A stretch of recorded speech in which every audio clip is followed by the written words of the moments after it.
Hello and welcome to another. So we'll move on to the next topic, in the industrial sector, chapter 6, the national manufacturing policy. So the government introduced a policy that is called the National Manufacturing Policy, NMP, in 2011. So the main reason is, compared to the other countries, the contribution made by the Indian manufacturing sector to the GDP is relatively very, very low.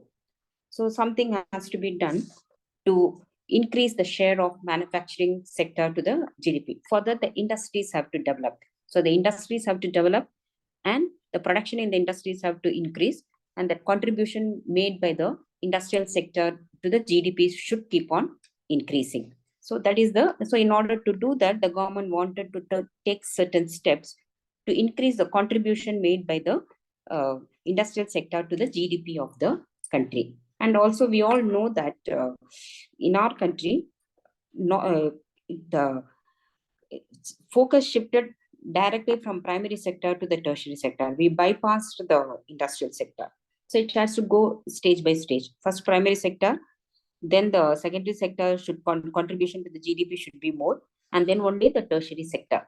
But in our country, we shifted directly from primary sector to the tertiary sector, bypassing the secondary sector.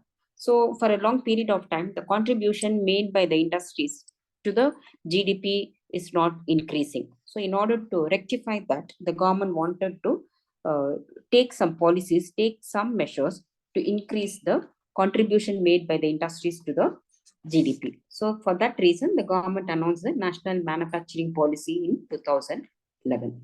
Okay, so if you want to have the introduction in words. So the government announced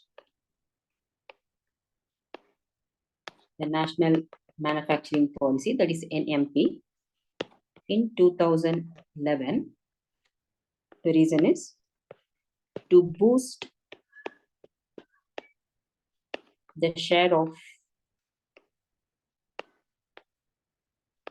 manufacturing sector to the GDP. Okay, so the reason, because first thing, India's manufacturing sector contribution was hovering around only between 16% to 17%. So India's manufacturing sectors contribution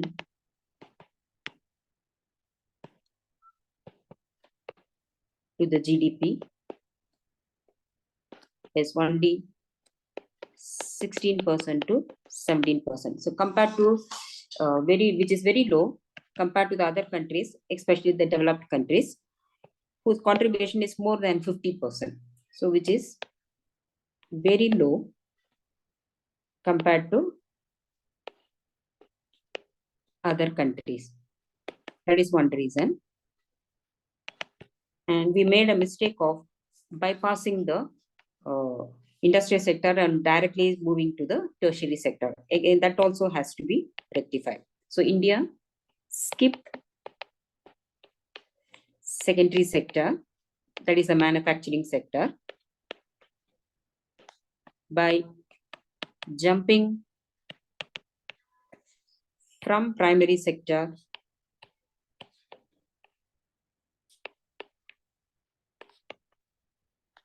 to directly to the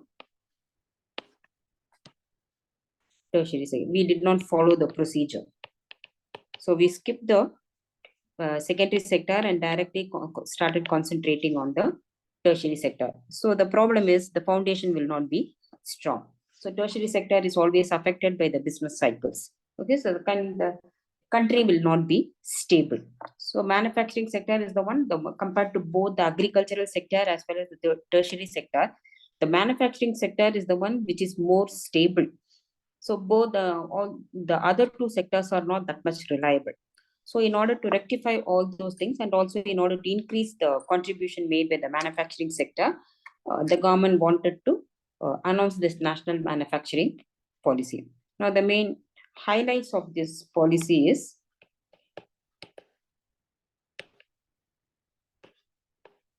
one is the government wanted to provide a lot of employment opportunities to the rural youth. So India is having the something called as the demographic dividend. More than 60% of the population is in the working age category, which is not available even in the developed countries. So this uh, government wanted to exploit this. The government wanted to take advantage of the available younger population in the country. So for that, mostly in the rural youth, if the government provides certain kind of skill and training and all those things, then they will be utilized to the maximum extent. So rural youth to be provided the required skill and make them employable. So skill and make them employable. And another the new thing the government wanted to do is there is something called as the government wanted to create a zone called as the National Investment Manufacturing Zones. So this zone that is popularly known as the NIMZs. So these zones the government wanted to create. It is like similar like the SEZ. Okay, so SE is the main difference between NIM is that the National Investment Manufacturing Zone and the SEZ is that SEZ is that is SE, you must have known about it. So SEZ is mainly for export. This is the government created the SEZ mainly for the export, favoring those commodities, those units which are favorable for export of the country. So those that is SEZ created for that purpose. But any is not for export. This is for the domestic purpose only. So national manufacturing zones to be created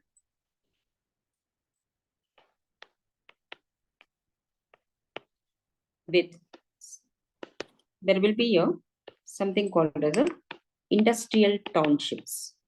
It is similar to the industrial estates. So more and more industries, especially the small scale industries, will be developed equipped with state-of-the-art infrastructure with a high standard of infrastructural facilities. These zones will be created in the country with all those infrastructure, and like industrial township will be established in these zones with proper infrastructure, and this will be developed on the PPP mode, that is public-private partnership mode. Okay, and the state, it will be established by the central government, and the state governments, all the state governments in the country are also supposed to adopt this, whatever the NIM is established in each and every state across the country. Okay, so this is the main highlight of the national manufacturing policy. Now moving on to the objectives of national manufacturing policy. Objectives of national manufacturing policy.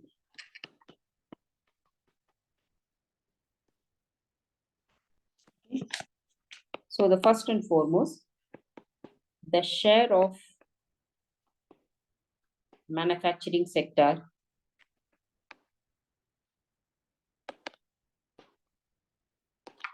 in GDP. Highlighted in GDP to rise by 25% in 2030. 22. So the first is it has to increase from, it was only 16 to 17%. It has to increase by 25% in 2022. And second thing is the employment generation. Okay. The second major objective is increase the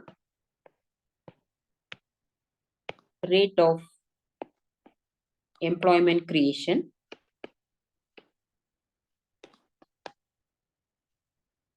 in manufacturing sector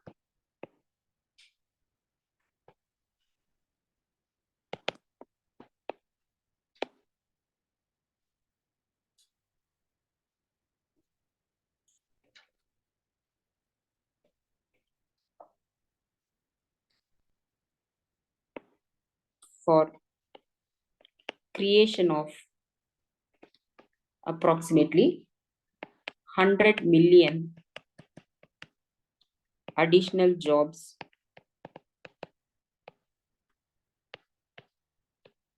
by 2022. Okay, so this is mostly all those rural youth we keep saying, isn't it? They are shifting from the rural area to the urban areas. So most of the migrated rural youth will be given the preference by providing them the proper training and proper skill. So in that way, the government wanted to absorb the 60% of the youth that are in the working age category in our country. Okay, so that is the another thing. Next one is enhanced global competitiveness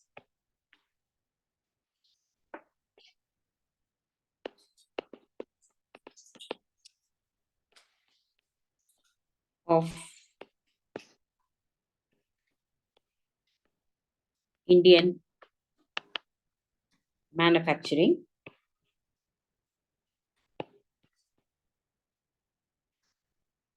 through efficient policy support.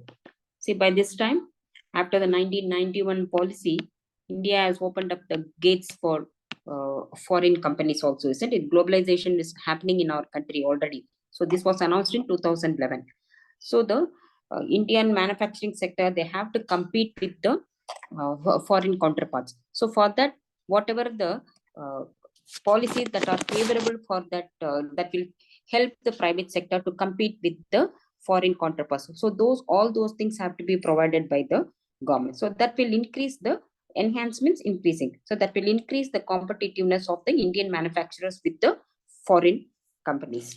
Okay, so that for that the government has to announce the policy. Then one of the another highlight of this program is launch of the Make in India program. The very favorable pet program of our Prime Minister, Mr. Narendra Modi, Make in India. So that's why we are finding so many startups. The government is giving so much of encouragement to the startups in the country nowadays. So because all these have to, self-employment is better than getting employed somewhere, isn't it? So many, so that will create an innovative thing in our, inventions will be facilitated in our country. Lots of innovations will happen in the country, isn't it? So because of that, the launch of Make in India program was one of the another highlight of this national manufacturing program. In 2014, so the main aim is to, with the aim of attracting business and to make necessary investments in the manufacturing sectors.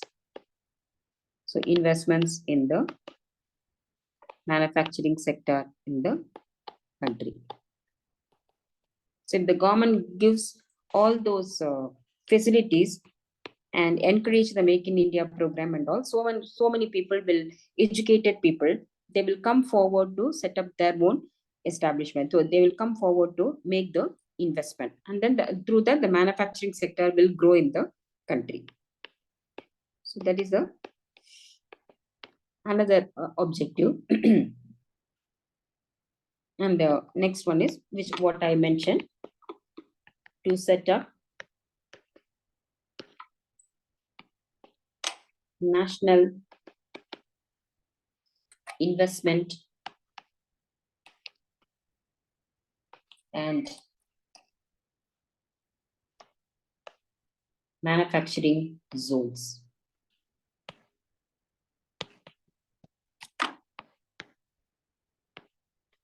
So NIMS. So this is a specially created. So people will come for, I mean, this is one particular zone, that particular area where so many small industries will be developed. So many startups can be established in that particular zone. So many people, because of the development in that particular zone with proper infrastructural facilities, so many people will come forward to invest in that particular area. So that is the reason for establishing a special zone called as the National Investment and Manufacturing Zones. Okay. And another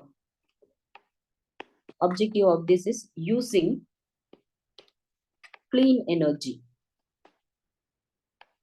that is green technology, so without causing any pollution, clean energy. So that is also given more and more of encouragement. So any startup who wants to set up a business by using green technology, they will be given the preference. Okay. Then the next one is the industrial townships. So more and more of industries will be established in that particular area. So that's called as the industrial townships. And these industrial townships with state-of-the-art infrastructural facilities, with efficient infrastructural facilities,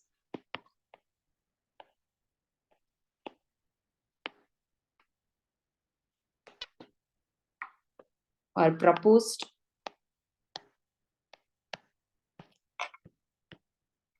to be self-governing.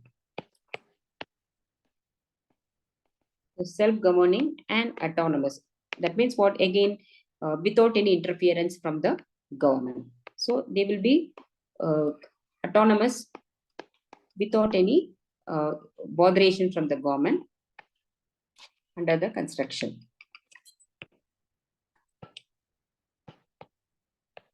So what sort of business they have to set up, and what is the price they can charge, how to market their products. So everything will be, I mean, what should be the size of the business, what should be the size of the labor force, how many staff members they have to employ. So everything will be decided by themselves only. And what are the wages to be paid. So the government they will have that freedom, they will have the autonomous thing. So that is the self-governing. So it will, the government will not interfere in all those matters. And then the next one is the infrastructure will be financed appropriately. Infrastructure will be financed appropriately by the central government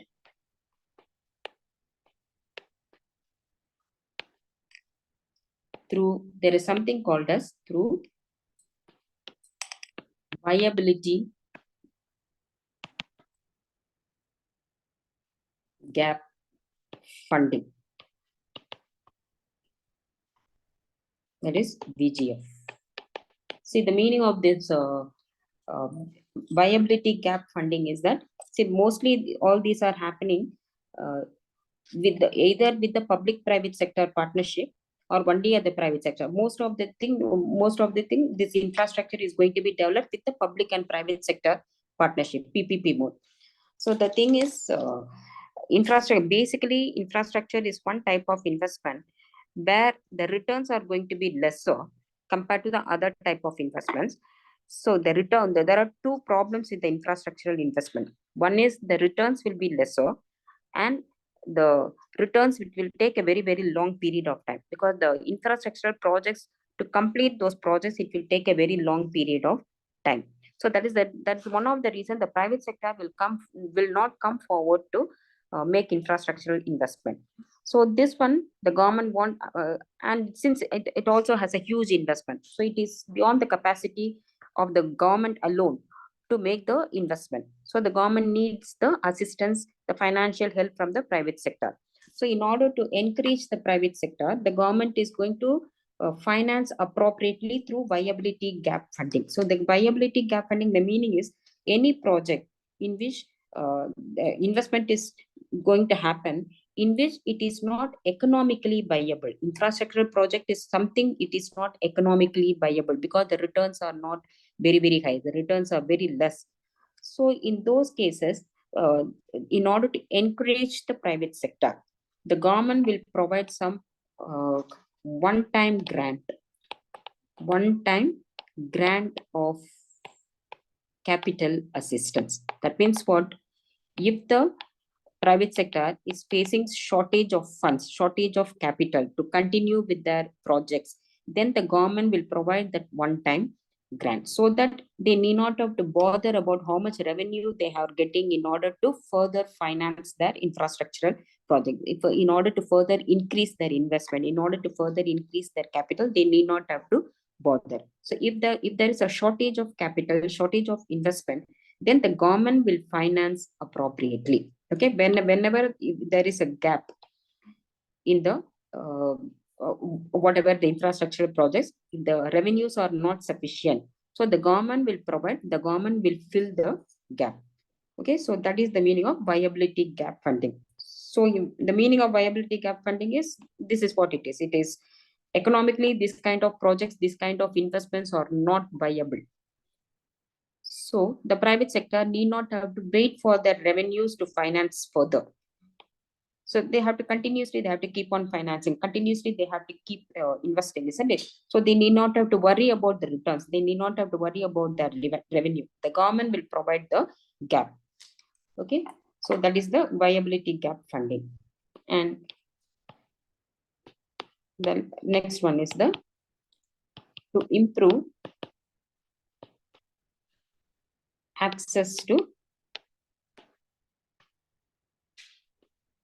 finance for small and medium enterprises, that is SMEs in manufacturing sector. So the main industry that are going to be set up here will come under the category of small and medium enterprises. That is the industrial township. Those are all the industries that are going to be given more preference in that industrial township, in the manufacturing sector. Okay. So now, in order to achieve these kind of objectives, there are some instruments. I mean, there are some way all these objectives can be achieved, isn't it? So those called as the instruments. So through what way, what are all the instruments that is going to enable the country to achieve all these objectives? So that is the instruments of national manufacturing policy.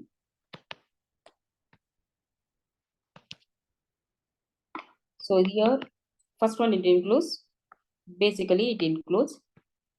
incentives for small and medium enterprises. So only if the small and medium enterprises are given certain kind of incentives by the government in the form of tax concession or subsidies and all, then they will come forward to set up their units in that industrial township. Okay, so yeah, this incentives to SMEs is an instrument facilitating the country to develop so and so in industrial townships so that the national manufacturing policy objectives can be realized. Then the second one is the industrial training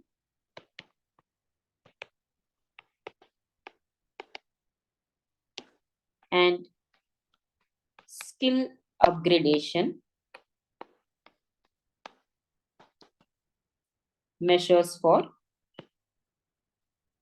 young workforce. So I told you that in our country, 60% of the population come under the youth category, and the government wanted to utilize that, especially the rural youth. Okay, so you can mention here, especially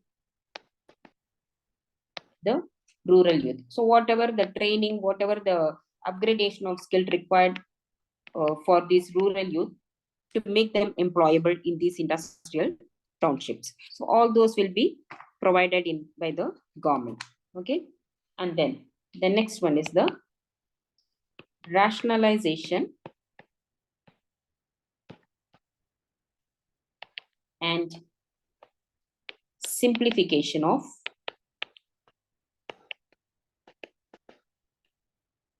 business regulations.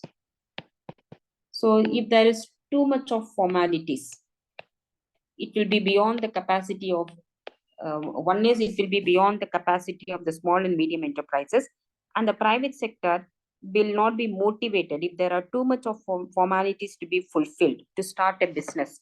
Then they will be discouraged. So everything will be streamlined. So there will be simple business procedures, so that they will come forward to establish their own ventures. Okay, then the next one is the simple and expeditious means faster procedure for closure of units. So it is not only for running the business. If any company, because they are not making enough profits, they are running under losses, if they want to close their business also, they can, without any problem, they will be able to shut their business. So, and finally, financial and institutional mechanism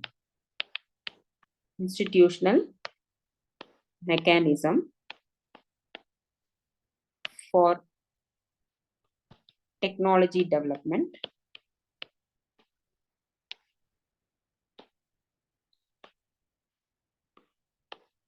including green technology. So as it is, technology development is a very huge expenditure. So for the improving the latest method of technology to be developed, for that financial assistance will be provided. And not only that, to develop the green technology, it is even more costlier.